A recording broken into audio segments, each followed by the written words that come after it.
So for a carpenter, if you have experience in your home country, but you don't have the relevant qualifications, is it still necessary for you to study that occupation in Australia? Well, this really depends as to what visa you're hoping to apply for. It may be necessary, it may be okay for you to use that relevant experience to then apply for an employer-sponsored visa. However, if you're looking at applying for a independent skilled visa with points, for example, then it may be necessary for you to have some study behind you. What else do we have to keep in mind when we're wanting to validate our work experience? So make sure that you can obviously prove your work experience so you then don't have to undertake the study. So proving work experience is really important if you don't want to undertake any sort of study, if you have the necessary if you have the necessary work experience.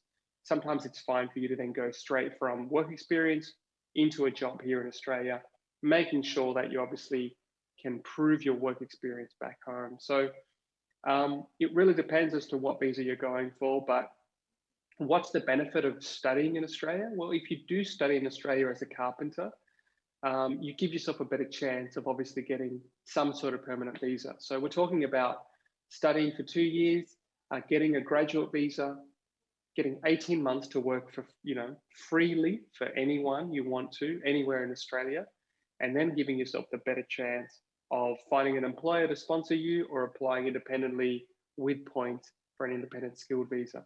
So there's benefits to both. If you can prove your work experience, that's fine. But if you can't, studying may be your option.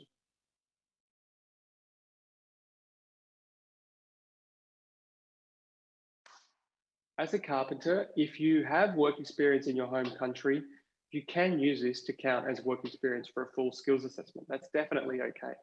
But what you want to make sure is, can you prove your work experience? Because these independent entities that make an assessment on your skills are looking for really specific documents to prove your work experience. So what do we mean by specific? Well, we mean, do you have a letter from your employer? Do you have an employment contract? Have you received a salary while you've been working for the time you claim to have? So if you've been working for 4 or 5 years, do you have a pay slip to show the whole time that you've been working, or do you have evidence of receiving a salary?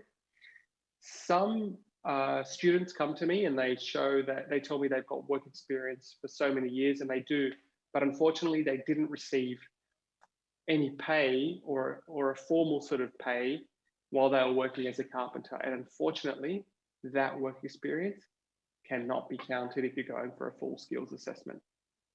That's because the Skills Assessment Authority is looking for really detailed evidence that you have been working full-time to then use that experience to count towards your full skills assessment. So only if you can prove that work experience can you then use it towards your full skills assessment as a carpenter.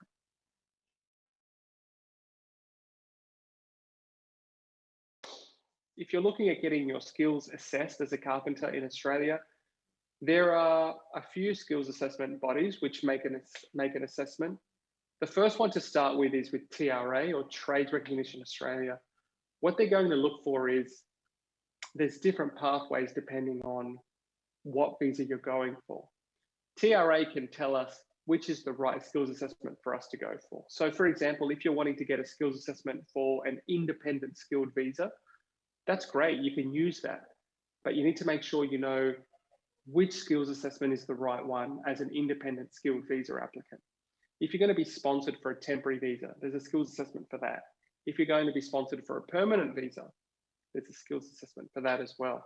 So it's really important that you make sure that you know what is the relevant skills assessment, which is related to the visa that I'm going for at this time. So TRA for a carpenter is a really good starting point. They can then point us in the right direction in regards to, do I need to go to another skills assessment body like, VetAssess, for example, or can I get it all here from TRA to begin with? That's a really good place to start with. So definitely start there. Trades Recognition Australia for a carpenter.